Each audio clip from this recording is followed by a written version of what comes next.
Welcome to another episode of the Business of Speed podcast. I'm Steve Breitenstein here with Nick Bratton. Back in season 2, we're getting back in the swing of things. Excited to be on again. Nick, how are everything going for you guys down at BSP? Things are going well down here. We just wrapped up Mardi Gras season. Mardi Gras was on Tuesday. So for anyone who's not been a part of New Orleans during this time of the year, everything shuts down for a couple of days. And there's really not much going on besides really just partying for Mardi Gras. So it's a time I'm not a fan of parades. So it's a good time for me to be able to catch up on some things. I like to, get some additional social media stuff done and some other educational type stuff. But it's a good little break in the year for us. We're 6 weeks after Christmas and New Year's. And so good time to just kind of refocus as we get into spring athletics now. Yeah. For us, like this is always that time of the year where it starts to slow down a little bit in the facility as far as the amount of high school athletes we have. We have a lot of middle school and grammar school that are still very active in the facility, and we're tapering down towards the end of our NFL Combine and Pro Day prep as well. So there's that feeling of light at the end of the tunnel as a staff where we get to actually talk about development a little bit more.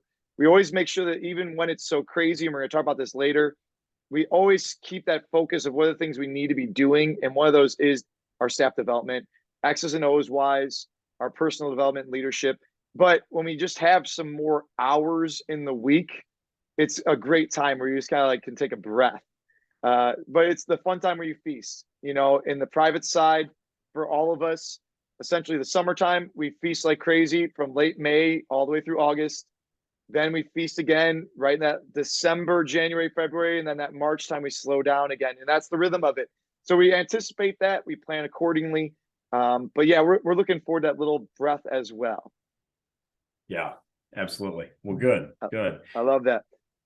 With our combine group that's going on, that's the first thing I wanted to ask you about is we've had a discussion on the staff regarding just the training philosophy. And it sometimes falls into that category of periodization in your typical block format, or most likely we do like some sort of congruent training these days. We don't like just block things out. We don't have that luxury.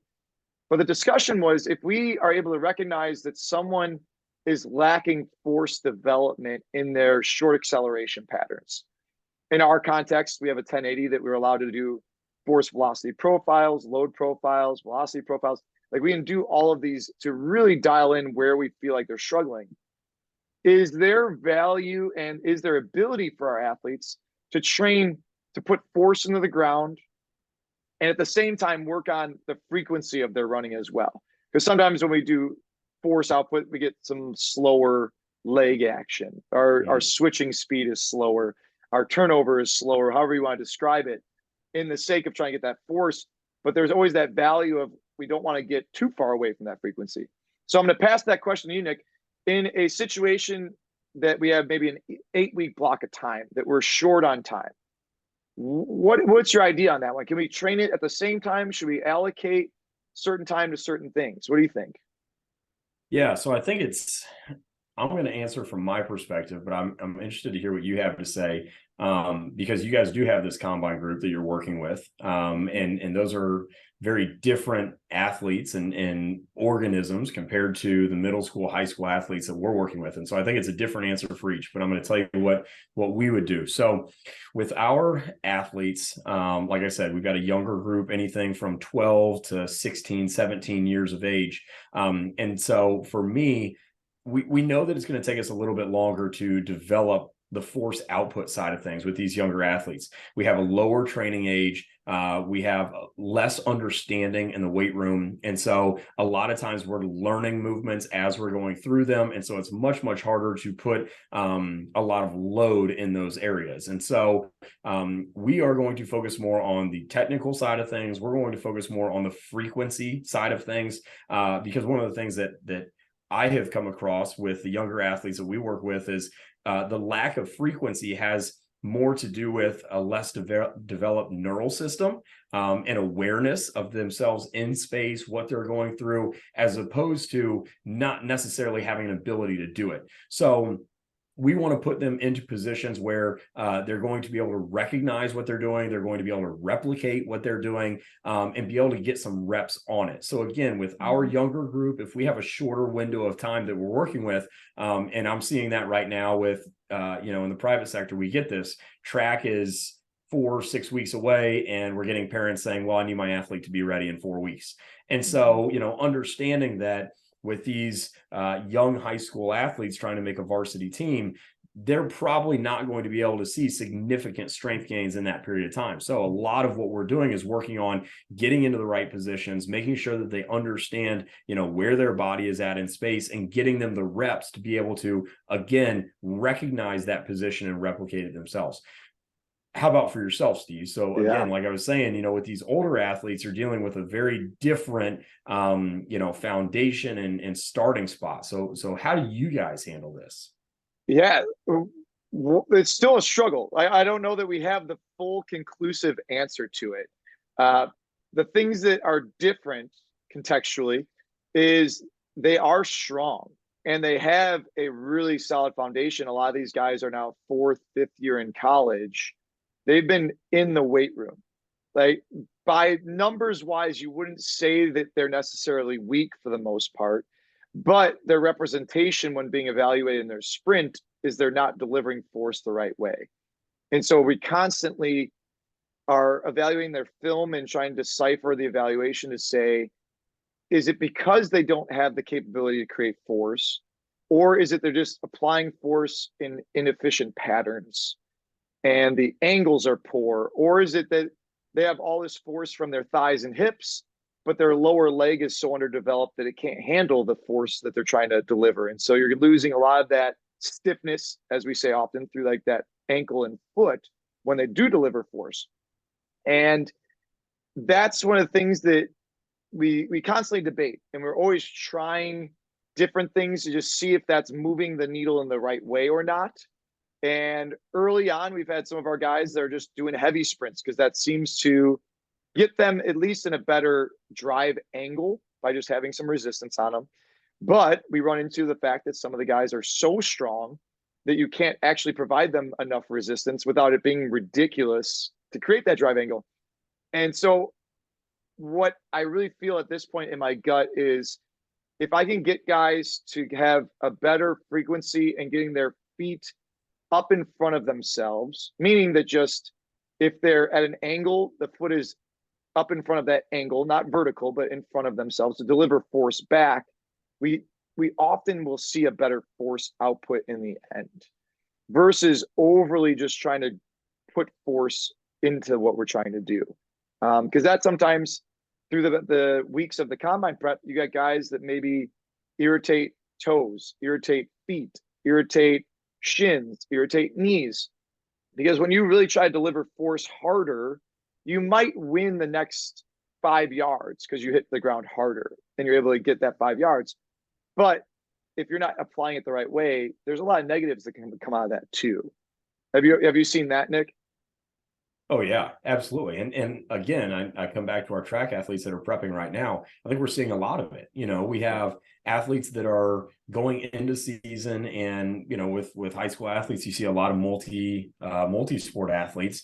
You have these individuals that are coming out of volleyball, or they're still in volleyball, and then they're going out and they're sprinters on the track team, or they're jumpers on the track team. And well, now the foot contact is very, very different. So just like you're saying, you're seeing the irritation in the feet, the ankles, the shins. Or you have track athletes that I know that we dealt with this in the Midwest a lot. You have cold days, so you're running inside, and then you get one nice day, so you go outside to run, and maybe there's snow on the ground, but the streets are dry, so people are running on the streets and sidewalks. And so I think that you end up seeing this a lot, especially again, either as your training surface changes, or as you're trying to build up that force output and you're applying more stress to the joint, you're going to end up seeing this. So, I want to come back to the sled sprints for a second. I don't think this is something that we've hit on. What are your sled sprint protocols? So how are you weighting the sled? What is the time that you're looking for? How are you setting up your procedures here? Yeah, so after we do velocity profiles, essentially if we're using the 1080, we're trying to look for a 50% decrement in their speed. Their velocity is what we're trying to look for. And so with the 1080, it's great because we're able to track multiple things: the time it takes them to complete the sprint and the amount of force they're creating during that sprint. And then we're also able to monitor the velocity they're creating, which we usually use like an average over a 5-yard window of their sprint, just so we're getting like a full like 2-3 steps in that little average. Because like one step you could randomly like hit the ground harder and it spikes your velocity just by happenstance, or if you stumble, that happens. What we've started doing with our sleds, because in our group setting, we don't always have the luxury of using the 1080, although it's great in small training. What we've done is said, okay, here's essentially the velocities that we want to have at these certain distances, and then how long is it essentially to take if we're at that velocity. So we've been doing a lot of 10-yard accelerations on a 4-second clock. And we're letting the athletes then dictate the loading for it. We want them crossing 10 at 4. If they're crossing at 3.5, it's too light of a load. If they're crossing at 4.5, it's too heavy of a load. And so what we do is like load up a few different sleds. The athletes kind of start where they think they can handle it. It's never crazy, right? It's just kind of relative to them.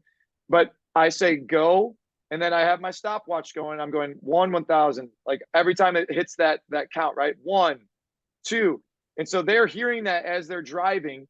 And so then they complete their rep. And so if it's a little off, we say like, all right, you were a little slow. You guys speed it up on this next one, or we need to go down a sled weight, or we need to take weight off. And the same thing goes for like if they're going too fast, we'd say, hey, that was a fast rep, let's add weight. But then if they start dropping back down, all right, take weight off, maybe you're just fresher. Then you give a full recovery for that. And that has worked really well in our groups of anywhere between 8 and 15 athletes. Yeah. So that's been our loading protocol. And then we also do that with a 25% decrement. So 50% is like a little bit more related to your first like 12 yards. 25% decrement is a little bit more related to like your 15 to 25 yards is what the area you might be training at for that.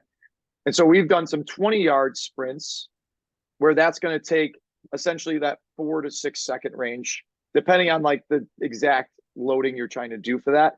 But same idea is now we're going to lighten that sled up and try to get 20 yards in 4 seconds, because that would be a similar type of loading for a 25% decrement for everyone. And that has gone really well, as opposed to what we used to do was a lot of like just body weight relative loading. That was like a really common one. Trying to do a sprint, measure it, and then say like, well, we want you to be at 150% of that sprint. So let's keep loading until we get to that. By simplifying a little bit, it allowed us to get much more better quality reps and a little bit more efficiently. How about for you guys? Okay. Yeah, so our sled sprint protocols are similar, but what we do is our time's a little bit shorter. So I actually want them to be in that 10-yard segment. I want them to be somewhere between 2.5 and 3 seconds, and a little bit closer to 3 seconds.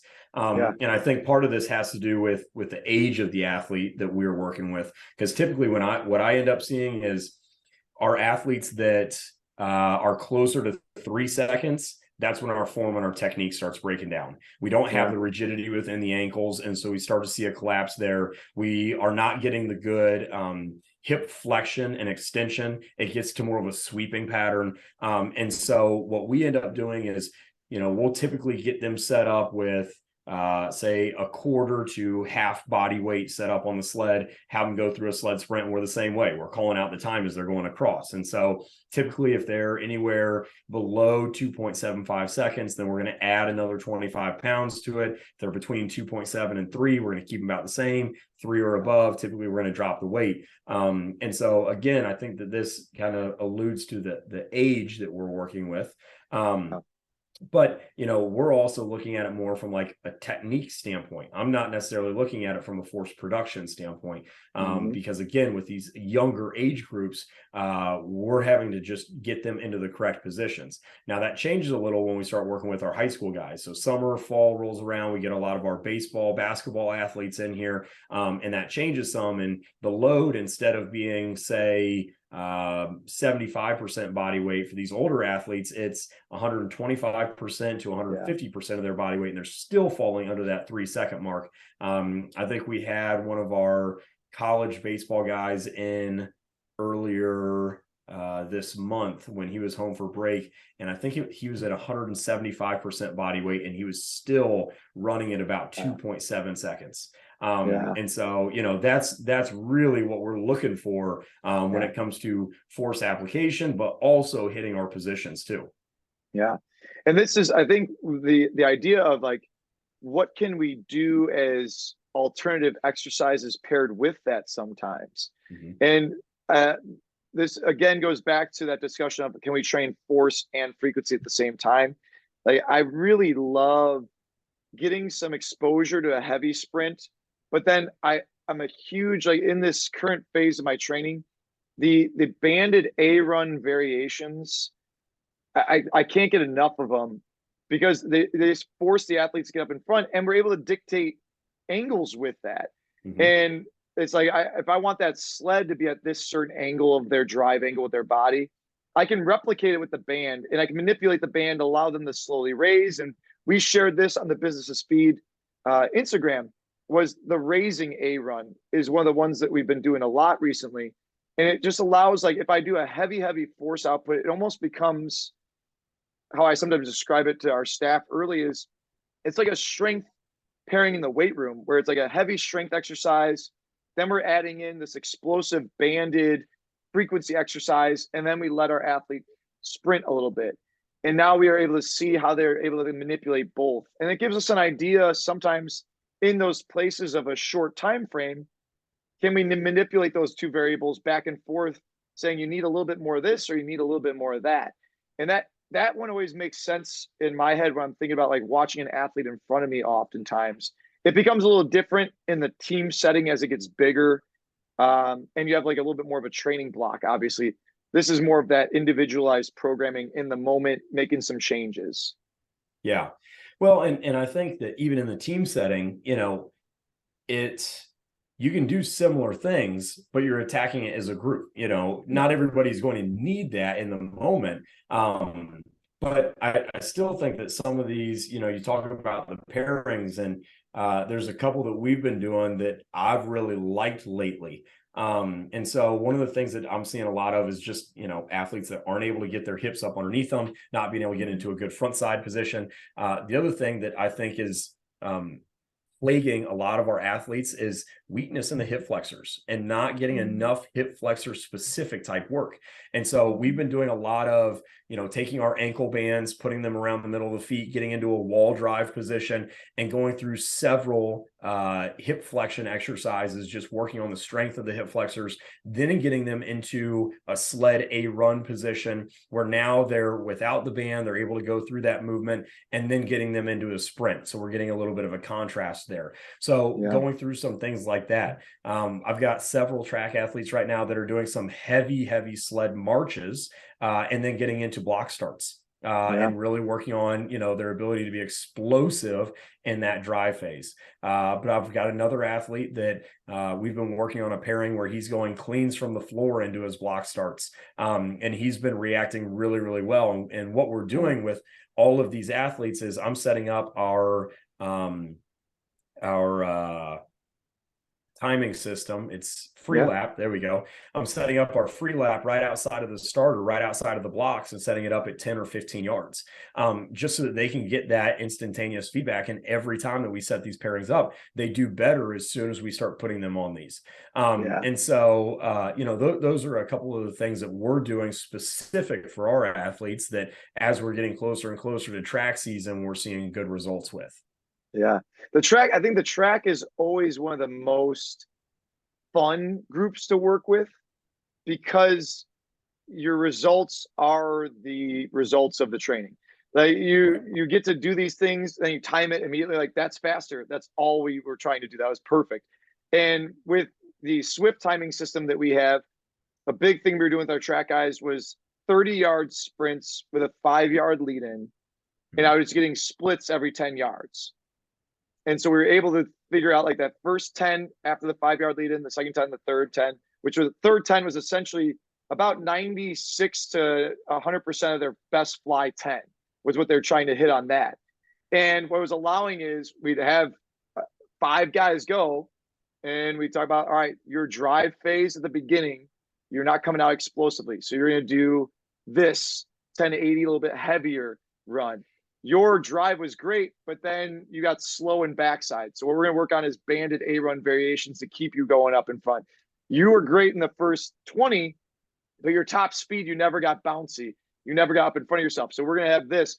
And then we come back and do the splits again and just kind of keep seeing the trends on those. And it was a really, really interesting case study in the different types of athletes and how they do a 30-yard acceleration over 10 yards. I had an 800 guy who was running competitive first splits and then would settle into the same measured time for the last 2 splits in a row. So he ran 129 first split, 118, 118 on the next 2. And then I had 125 for my sprinter, and then he would run a 108 and then a 0.99. And so we were just kind of discussing about like what's happening with your run as an 800 athlete. And that's that lack of patience to actually get into a acceleration. You just jump into whatever your rhythm is that you're just going to maintain for the rest of the race. And so I think those are always such great situations to play because it correlates so well to what they're actually going to do. I love that one. One of the things that I think that we've been playing with more since the Track Football Consortium is some of these body weight neural speed type movements, which I shared one, which was the banded cycle actions, where you're just trying to get a rhythm to it. But even a simpler one is leg swings like we do in the warm-up, but with the intentionality of it being a torso still, how fast can I swing my leg back and forth aggressively in a certain amount of time? And the strain on the hip flexor, the glute, the hamstring, the core during that is really intense as we're talking about hip flexor development and different things like that. Because I think there's so many great just sprinting movements that really challenge your hip flexors if done with that intent. Yeah. Yeah. Well, are there anything, you talk about the leg swings that you're doing. Is there anything else specific to, I guess for any group, your younger group, high school group, the combine guys that you guys are doing to train that hip flexor strength, whether it's, just in general or, for us specifically, one of the things that I think about is the eccentric strength of the hip flexor, the ability to slow the leg as it goes, goes toe off and into that backside position. Is there anything that you guys do specifically to train those areas? We've not been training a ton of eccentric recently, but we've been doing a lot of positional isometric work. And we've really been enjoying that. So we have 3 different pit shark belts, like that belt with the chain on it. And we use that and hook that around and let our foot go in the belt and create different positions of where we can create isometric tension, whether it's that foot behind in a toe off position, it's that foot underneath the body, and you're driving forward, the foot actually up in front, and you're trying to do like a straight leg raise while staying on one leg. A lot of this was inspired. Chris Corpus shared a presentation on just trying to isolate the psoas with different exercise variations to really try and increase that development. As the research has shown, like sprinters have that highly developed hip flexor relative to normal populations and regular athletes. And so is that an advantage to target that, or is it a byproduct of just sprinting all the time and not ever doing sport training? So he was saying, like, here are some exercises that I've found, and a lot of them were the idea that if the toe is turned out slightly between 0 and like 30 degrees at most, and the leg is abducted, abduction slightly away, and then you try to perform a raise to the front, that's a great way to try and isolate psoas. When you have your foot straight ahead, it's more difficult to isolate psoas because that quad is lined up in such a position that it just wants to help all the time. Yeah. And so it was an interesting insight, and it was a challenging idea. And that's what we've been doing with a lot of our ISO work, is that toe turns out slightly. And now let's try to feel that kind of going right up into the belly button as far as the ISO hold. Yeah. Yeah, I like that. I like that. I So, don't want to so go too long on this topic, but something else that I've been thinking of is, the hip flexor strength in relation to our agility based athletes, and yeah, really starting to get a better understanding of, okay, is our lack of change of direction, agility, lateral speed due to, weakness within the hip flexor, weakness within our mm, ability to lift and manipulate the entire leg, as opposed to focusing on the ankle. And we all want to be so reactive through our ankles, but we can't actually get our leg up in the air. And so, yeah, are we spending too much time and too much detail in an area that, is almost fruitless, because we've trained these ankle complexes that, they're so strong, they're so rigid, but we can't get the entire limb to move. And so, mm, almost working this hip flexor psoas strength so that we're able to move the entire limb a little bit faster, whether it be in place off the ground or actually moving somewhere, in that range of motion laterally, to be able to get to a different position. So again, that may be another topic for another yeah. time, but it's something that I've been thinking more and more about. Are we targeting the wrong area, and we need to be spending a little more time kind of proximal to the body? Yeah, I think that's an awesome one. I think we can definitely elaborate on that one in future conversations and posts. So I'll be excited Yeah. to kind of like talk through that one a little bit. That's great.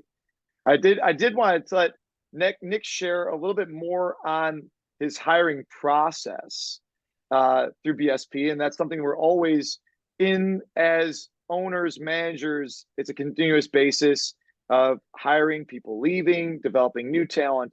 And Nick shared this post on our Instagram this week, how they're kind of building after that initial pre-process. But I'd love for you to go a little bit more in detail, Nick. Share maybe a quick insight into what you did share already, but let's go even deeper into that. Yeah, absolutely. So I want to preface with this. I think we talk about this hiring process, and everybody, or I'm getting some comments from people saying, well, I'm a strength coach of one and I am the department, and we're not going to be hiring anytime soon. And that's okay. That doesn't mean that this process is any different for when you bring on an intern, when you bring in a GA, when you even bring somebody in to observe, and so it may not be as in depth. You may not do as much with it, but you still need to have the same type of thought process as you're going through it. You shouldn't just be allowing any warm body in. So to elaborate on what we've gone through up to this point, last time we talked about the initial piece of it, identifying the personality traits, the characteristics, the things specific to this individual that you're going to be adding to the team. So now we talk about, okay, you've identified this, you have started collecting these resumes, this interest. And so, where do you go from here? What are your next steps? So I'm going to kind of walk you through our process. Again, I highlighted this in our post earlier this week, but if you did not go through that, basically what we do is I start out with the initial conversations. And so I'm going to have a brief 5 to 10 minute conversation with everybody that has applied or shown interest in this position, just so that I can begin to familiarize myself with them, but also so that I can introduce myself to them, talk to them a little bit about the facility, the program, so that they have a little bit of understanding of what they're stepping into. One of the big themes with this is not only am I trying to figure out, are they a good fit for us, but they need to figure out if we are a good fit for them. And so I try to, again, put them in positions where they may not realize that that's what I'm doing, but I'm trying to help them as they go through this process. So I'm going to have the initial conversations. I'll make some notes. Then I'm going to sit down with my entire staff and share some of my notes. Now, I'm very careful with this because I do not want to bias their opinion. I don't want them to just regurgitate the things that I'm saying and basically force my thoughts on them. So, I'm going to give them the resumes of these individuals so they have an idea of kind of who they're talking to. I'm going to give them a few brief notes, but then from there, I'm going to basically, as a group, we're going to narrow it down to about 5 to 10 individuals that we're interested in going further with. And so I will have another extended conversation with these 10 individuals. It's about 30 minutes long. And then we'll follow up with a video interview where all of the staff is going to be involved. And in that video interview, we're all going to sit in for about 20 minutes. I'll be in the interview. And then the last 10 minutes of the interview, I actually step out and I let the staff just talk to these individuals. And that way they don't have my bias on things. I see the company a certain way because I've been with it for as long as I have, and I have a vision for it.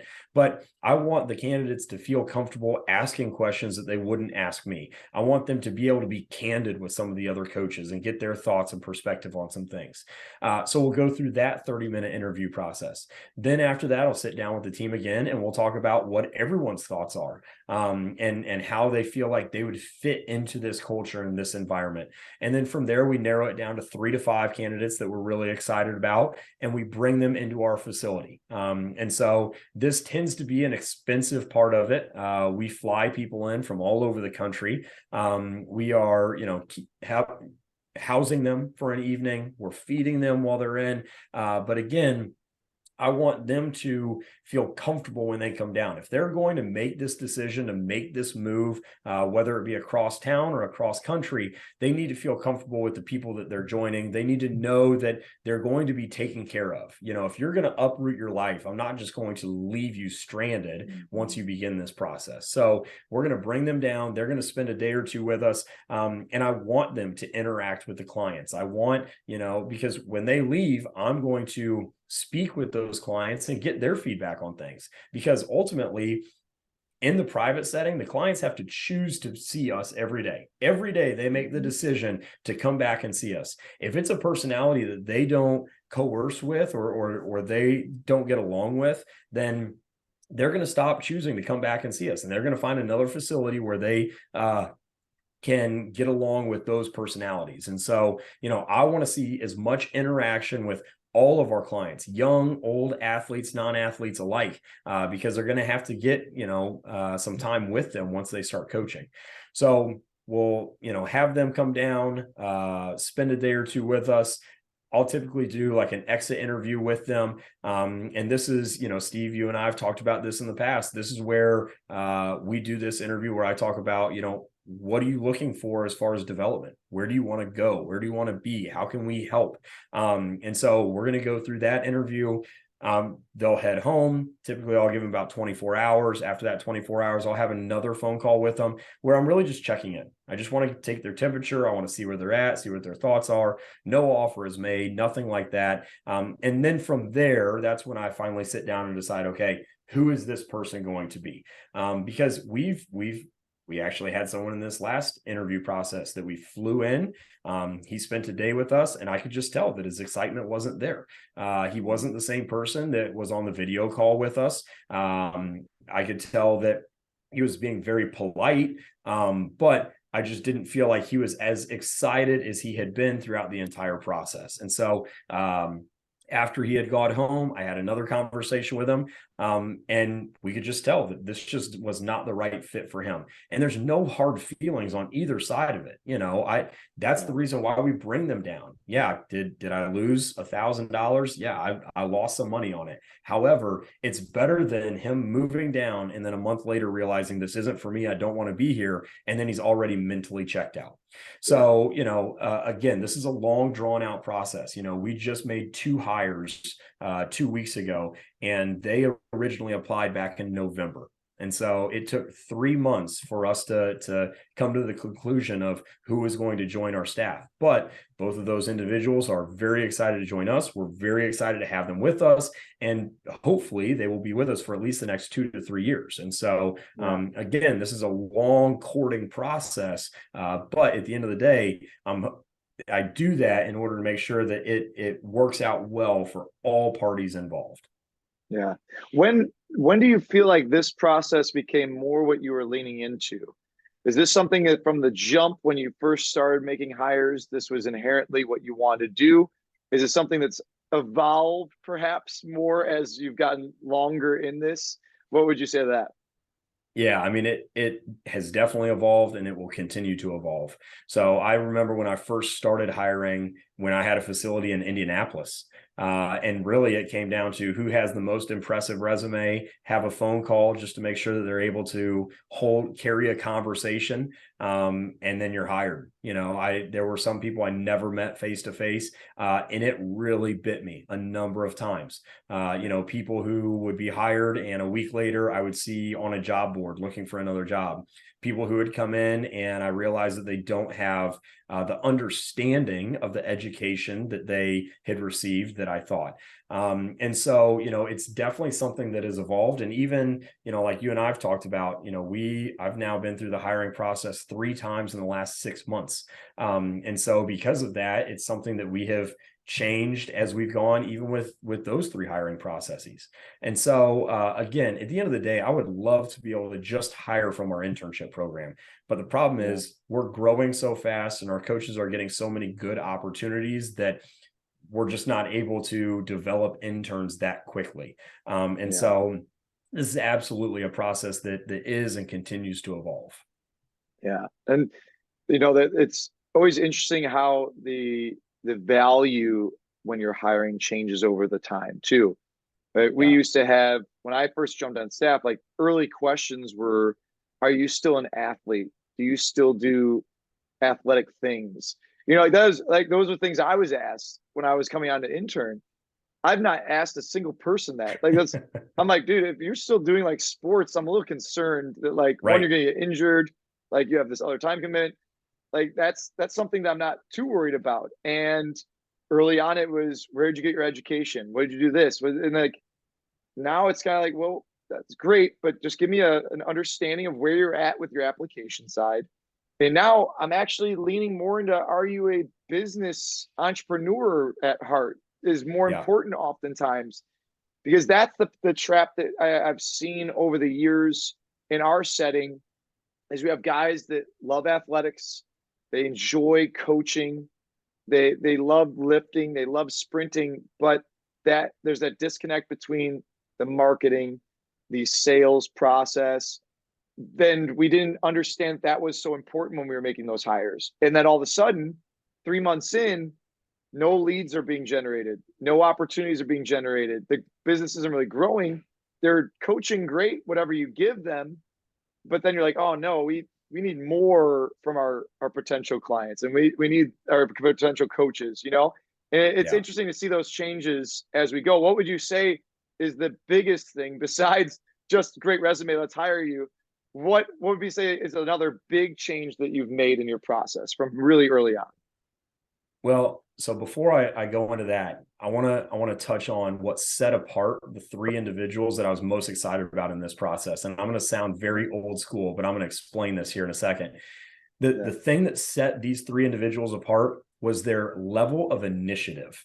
It blew me away from the get-go. So when these 3 individuals applied, each of them applied with complete and full application packages. There was a completed and very specific cover letter, not a cover letter where they just replaced our business name with the university that they had applied to 30 minutes prior. It was a very specific cover letter where they had done some research on our business. It was a very complete resume. It was clean. It looked good. It had references. 2 of the individuals had typed letters of recommendation for themselves that they put in the application package. And so they were very complete application packages. Once they had applied, I received an email from all 3 individuals within an hour saying, hey, I've applied for this position. I'm very excited about this position.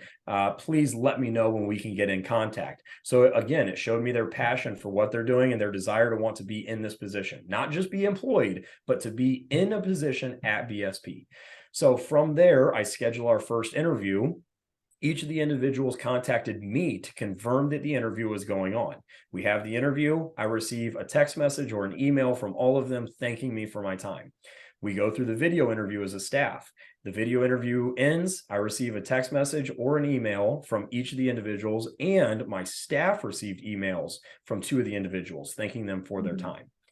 When we, in each of the interviews, I could tell that each of these three candidates had background information on the company. I could tell that they had watched our YouTube videos. I could tell that they had read our articles or our blogs. They had watched our social media content because they had information on us that you could not find otherwise. They had an understanding of what we had done.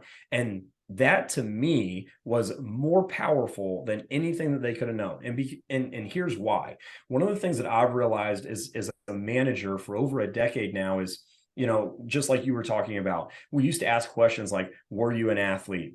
What information do you know? Do you have a bachelor's? Do you have a master's? What certification do you know? Whatever it is. And so those are the things that we were really concerned about early on. Well, now I've changed to, I don't even care if you have a degree. I don't care if you have a degree. And if you do have a degree, I don't care that it's even in this field. All I care about is, are you a good person? Do you show a passion or a desire for learning? And do you take initiative? Because at the end of the day, what I've learned, especially over the last 2 or 3 years, is I don't need a bunch of warm bodies in the coaching office that just want to coach. I need people that are saying, what can I do now? What's the next task? How can I know that we have these goals. What do we do to step toward these goals? Because again, Steve, you and I, we have the answers, but we don't have enough time. We don't have enough time in the day to be able to do all the things that you and I want to do. So I need somebody who is willing to step up and say, I want to do whatever it takes for the brand, for the company, for myself. Because again, the more that our brand grows, the more that their brand grows. When they're doing their social media stuff and they're out in front of all of our followers, they're getting seen. And so, someone who's going to be able to take the initiative to say, I want to be able to step up and do these things. I don't know how to do it, but I want to do it. And so that was what really drew me, was someone who was, again, passionate about learning, growing, but also took the initiative to say, I really want to be a part of this team, because I feel like it is going to, more than any other brand that I can go be a part of, it is going to give me a leg up in whatever I do after this. I love that. I love that, man. And it's so true. And I'd love to move into our last topic based on that, which is, how do you keep focus with all of these things going on as an owner manager? Because you just described flying people out, phone calls, video engagements, and that has nothing to do with just training, your facility development. There's all these other things going on, and the feeling of being overwhelmed is not uncommon amongst coaches, amongst business owners. And that was one of my posts this week, was that 4-quadrant matrix that we've been using for a while. Sometimes we forget about it when we start getting a little too chaotic. But have you experienced those moments where things get a little bit too crazy and you're able to bring it back? What have been some of your strategies to bring that back? Yeah, have I experienced it daily, hourly? I think the thing that I always come back to is my level of organization. If you see my desk, it is just Post-it notes everywhere, all over the wall, all over the desk. And there are multiple, to-do lists, but at the end of the day, I have a schedule set out. So I know each hour what I need to work on. I have a to-do list that's prioritized based on what needs to be done next. And I don't waver from it. And so no matter what fire pops up, no matter what, text message I get or phone call I get or whatever happens, I know that I have to stick to my schedule, to my routines, to my to-do list, in order to make sure that everything continues to run. Because I could easily 50, 60 hours a week, just go from fire to fire to fire and just keep putting those things out. But ultimately, at the end of the day, I have to do the things that keep driving us forward. And then ultimately, I have to give my staff the ownership to be able to start putting those fires out. I have to give my staff the ownership to be able to say, hey, listen, I need you to call this individual back in order to answer these questions they may have. Or we have some evaluations coming in today. I'm not going to be able to do it. You're going to take those for us, or whatever it may be. So again, it comes back to having a rhythm, having a routine, being able to rely on that, and not to become distracted from that. So I would you put that post together for us. If you don't Yeah. mind, would you walk us through that system for anyone who either didn't see it or saw it but wasn't able to go deep on it? Could you walk us through kind of how you put that together and what that means to you?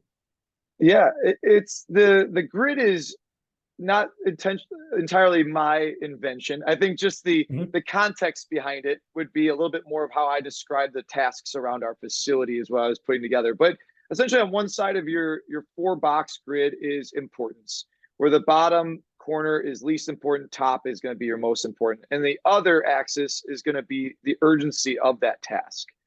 So in your far top right corner, you have your things that are extremely important and very urgent. And when we have meetings at times, this is where a lot of those big business items that require immediate action are going to fall into. They might have huge applications for the next 6 months, the next 3 months, but we have to keep in mind that it has a important deadline or end date is what's really driving the level of where we're putting that in the box. Then moving to the left, you're in that category where it's a very important item, but the urgency isn't behind it. It doesn't have a set end date. And I wrote in our post that a lot of that becomes some of your relationship check-ins, where it's maybe people you've partnered with in the past. It's extremely important to stay connected to that person, but it's not that I need to do it today or this week. But maybe it's this month at some point I want to reach out to them and maybe go to lunch or take them out, right? In the bottom far right corner, these are things that are extremely urgent, but not necessarily important for the next week of the business. But if you don't do them, it can add up. And I describe those as these are some of your day-to-day tasks that just need to get done around the facility. And as Nick, you just said, a lot of times as the owner, it's a great place to have your staff help you out, is because these are tasks that they can easily take on without having to understand the whole context behind it and just get these tasks completed. Whether it's cleaning equipment, whether it's fixing equipment that just needs to get fixed, whether it's checking in on the quality of all the equipment in the facility. There's those things that are just regularly scheduled items that just need to get done, but maybe you just don't have the bandwidth to get them done. But if you don't do them now, in another week or two, it might turn into something that's a big problem on your end. So they're extremely urgent, but they're not the most important items. And your final box is your bottom left corner, and this is where a lot of your brainstorming, just ideas for the future, might go into. They're important things, maybe not important in this moment because they're just ideas, and they're not urgent at all because they might be changing the trajectory of the company at some point, but you want to make sure that you're setting a point to revisit those things. And that comes when maybe we're talking about a specific item of speed development in our staff meeting, and maybe somebody just goes off to the side and says, "Hey, have you ever thought about this?" And I go, "Hey, you know what? That's a really interesting idea. But let's save that idea because we don't have the bandwidth right now to go through that one. But we're going to talk about that in 2 weeks. That's going to be the focus of our meeting when we talk about speed development." And so we just put that in that bottom left for right now with a date that says 2 weeks from now, it's going to be moved up into our important category, right? And we're just going to move things around these boxes. And it allows us to just keep a little bit more of an understanding of what really is important. Because conversations with staff sometimes as an owner or manager, you have a certain lens of how you see things as important, urgent. And it's different than maybe what they see as important and urgent. And they sometimes bring you items from their personal day and week that you're like, that's honestly not neither important or urgent. I hear that it means something to you, but on the scale of I'm talking with 6 different teams to possibly partner with them. We're going to be going off site. I have a new facility that I'm working on. I have to talk to the city about this. Those things are actually important and urgent in my lens. And so it's not that I shut down what maybe we just talked about on their end by saying, okay, on the big scale, here's our items that are fitting into our urgent and important. These items about the building, these items about these teams. Where would you say like this is going to fit in on that? And give them some ownership. Say, you know what? That's actually not as urgent as I thought it was. Okay, let's move it into that box and we'll revisit it next week. But it allows everyone again to be heard and we organize things to create a system now that we can apply end dates to, follow-ups to. And it's just a great place sometimes to get started when you're in the middle of that chaos, is just to bucket everything, almost like at home when you're cleaning out an office, a bedroom, or something like that. And it's the keep, the donate, the throwaway piles that you really quickly go through your clothes, right? And you just quickly go through it, just like organize everything really quick. Then you go back through that and reorganize it again afterwards. And that's really how I treat that. Yeah, absolutely. I think the other thing that's important too, especially if you've been in a position for any period of time, and Steve, you alluded to this early in the podcast when you were doing your update, is understanding the phases of the year that you're going through. You talk about how our facilities are going through a slower phase right now, and then come May, it's not going to be slow anymore. It's going to be busy. And for us, our busy season is really May to December. But we hit May and we know that we're going to be pretty locked up for a while. And so understanding that what is important and urgent that you can get done now, we have to get done, and understanding that what's important and urgent in June is very different than what's important and urgent now. And also, knowing that because you guys are similar to us, you do your planning a little further out. We're always planning 4 to 6 months in advance, knowing that we're going to take care of a lot of the things that we can right now throughout February, March, April, because once we hit May, June, we're not going to have the time for it. You see the same thing when I was a high school strength coach. I did a lot of the same thing. A lot of our programming is done throughout the summer, where I'm training in the morning, but I'm free in the afternoons. And so our programming is done earlier on in the year. I'm not going to be as active at games and competitions during the month of October because, we're doing training for the fall teams and my winter teams are in preseason training. But as I get to January and February, I can get to see the basketball team play a little more often.